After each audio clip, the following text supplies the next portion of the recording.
Have you ever wondered what could have possibly led to an event so catastrophic as World War I?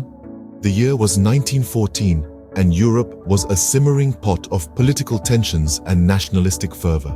The spark that would set this volatile mixture aflame was the assassination of Archduke Franz Ferdinand of Austria-Hungary. It was a sunny day in June when the Archduke, heir to the Austro-Hungarian Empire, and his wife, Duchess Sophie, were visiting the city of Sarajevo. Little did they know that their visit would set in motion a series of events leading to one of the deadliest conflicts in human history. A young Serbian nationalist named Gavrilo Princip, a member of the secret society known as the Black Hand, was waiting in the crowd. Motivated by a desire for Serbian independence from Austria-Hungary, Princip stepped forward and fired 2 shots, striking both the Archduke and his wife. The couple died within hours, leaving behind a shocked and grieving nation. The assassination of the Archduke was a direct affront to the Austro-Hungarian Empire. The empire's leaders, already wary of Serbian nationalism, saw the murder as a clear and present threat to their rule.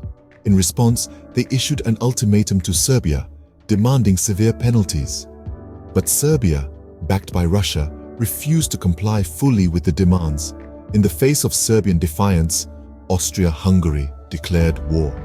The assassination, which may have been an isolated incident in another time and place, had instead become the flashpoint for a much larger conflict. It was the match that lit the fuse, the spark that ignited the First World War.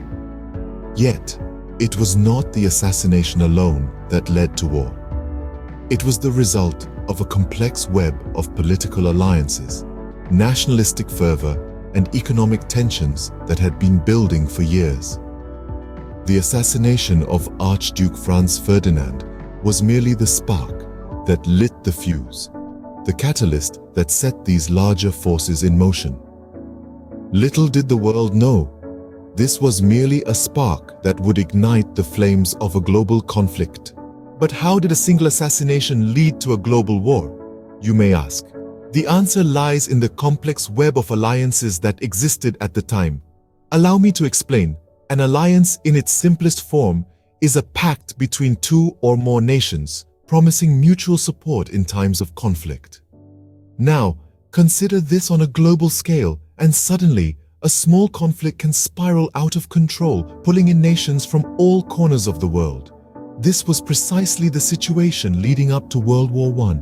There were 2 major alliances at play, each with their own set of interests and fears. Firstly, we have the Central Powers, consisting of Germany, Austria-Hungary, and Italy. These nations were bound together by a series of treaties, creating a unified front against perceived threats. On the other side of the coin, we have the Entente Powers, made up of France, Russia, and the United Kingdom. These countries, too, were drawn together by mutual interests and a shared apprehension about the growing strength of the Central Powers. But what does this all mean? Well, with these alliances in place, a conflict involving any one of these nations could potentially drag the others into the fray. So when Archduke Franz Ferdinand of Austria-Hungary was assassinated, it wasn't simply a matter of Austria-Hungary seeking justice. No, this act of violence was like the proverbial match that lit the fuse of a powder keg. The alliances came into play and countries were pulled into the conflict, one by one. These alliances weren't just casual agreements either. They were binding commitments, solidifying the positions of the nations involved. Each country knew where it stood, and they knew where their allies stood. There was no ambiguity, no room for interpretation. The lines were drawn, and they were drawn firmly. So, as we delve further into the events leading up to World War I, remember this: alliances played a crucial role in escalating the conflict from a regional dispute to a global war. As the alliances solidified, so did the battle lines of the impending war. Yet alliances alone did not cause World War I. So what else played a part? Well, let's take a step back and journey through the years leading up to the war. The landscape of Europe was a hotbed of simmering tensions and conflicts. One of the main contributors was the arms race. Nations were flexing their military muscles, investing heavily in their armed forces and advancing their weaponry. It was a show of power, a demonstration of might, and a clear message to the world. We are ready for war.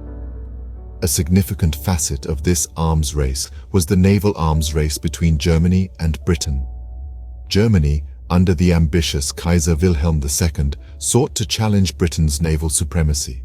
The German naval expansion was a thorn in Britain's side, a direct threat to its maritime dominance and imperial interests. So, Britain responded in kind, sparking a fierce competition of building dreadnoughts, the most powerful battleships of the time.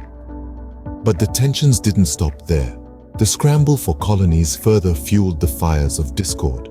The imperialistic ambitions of the major powers led to conflicts over colonies, particularly in Africa and Asia. These colonies were viewed as symbols of national prestige and sources of raw materials, making them highly desirable. The disputes over these territories brought the powers into direct conflict, straining their relations and pushing them closer to the brink of war. And let's not forget the nationalistic fervor that was sweeping through Europe. In the Balkans, Slavic nationalism was on the rise, causing unrest and destabilizing the region. This nationalism, coupled with the complex web of alliances, made for a volatile mix that was ready to ignite at the slightest provocation. So there you have it. The alliances were not the sole instigators of the war. It was a multitude of factors: the arms race, the naval competition, the colonial conflicts, and the rise of nationalism, all converging to create a perfect storm. These tensions were like a ticking time bomb, waiting to explode. So, when did these tensions finally reach a breaking point? The powder keg of Europe was ignited in the summer of 1914. The month of July witnessed a series of swift and alarming escalations. The murder of Archduke Franz Ferdinand of Austria-Hungary by a Serbian nationalist on June 28th had sparked a diplomatic crisis. But it was Austria-Hungary's formal declaration of war against Serbia on July 28th that lit the fuse. This was no regional skirmish, mind you. The intricate web of alliances, treaties, and obligations drawn up in the preceding years ensured that Serbia's ally Russia felt compelled to mobilize its forces in response. Germany, bound by its own alliance with Austria-Hungary, viewed Russia's mobilization as a direct threat. On August 1st, Germany declared war on Russia. 2 days later, it declared war on Russia's ally, France. Germany's strategy was the Schlieffen Plan, a bold military maneuver designed to quickly knock France out of the war. This plan, however, required Germany to march through neutral Belgium. This was a step too far for Britain. Britain had guaranteed Belgium's neutrality in the Treaty of London back in 1839. When Germany refused to respect Belgium's neutrality, Britain had no choice but to respond. On August 4th, Britain declared war on Germany. The dominoes had fallen. The great powers of Europe, bound by a web of alliances and obligations, found themselves drawn into a conflict that none of them truly wanted. National pride, fear, and a sense of duty propelled them forward. The world watched in disbelief as the situation spiraled out of control. And with that, the world was at war. So what have we learned about the origins of World War I? Well, it all began with a spark, a single gunshot that echoed throughout the world. The assassination of Archduke Franz Ferdinand of Austria by a young Serbian nationalist in June of 1914. This event became the catalyst for one of the deadliest conflicts in human history. Then, we delved into the Entangling Alliances, a web of promises and agreements that spanned continents. On one side, we had the Triple Entente, composed of France, Russia, and the United Kingdom. On the other, the Central Powers, which included Germany, Austria, Hungary, and Italy.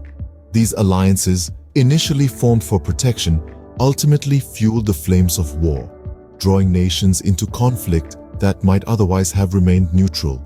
We also explored the rising tensions that simmered beneath the surface of Europe. Nationalism, imperialism, and militarism were all at play. The arms race had nations flexing their military might, each endeavoring to outdo the other, creating a powder keg of potential conflict. Each nation was proud of its heritage and sovereignty, and each was eager to expand its influence and territory, leading to a tension-filled atmosphere. Lastly, we discussed the final steps to war. The assassination of the Archduke set off a chain reaction. Austria-Hungary, backed by Germany, declared war on Serbia. Russia, bound by its treaty with Serbia, mobilized its forces. Germany, honoring its pact with Austria-Hungary, declared war on Russia. The dominoes fell one by one, and the world was plunged into war. In just over a month, the landscape of Europe shifted from relative peace to a battlefield, launching the first global conflict that lasted for more than 4 long and bloody years. The origins of World War I are complex, but understanding them helps us to better understand the world we live in today.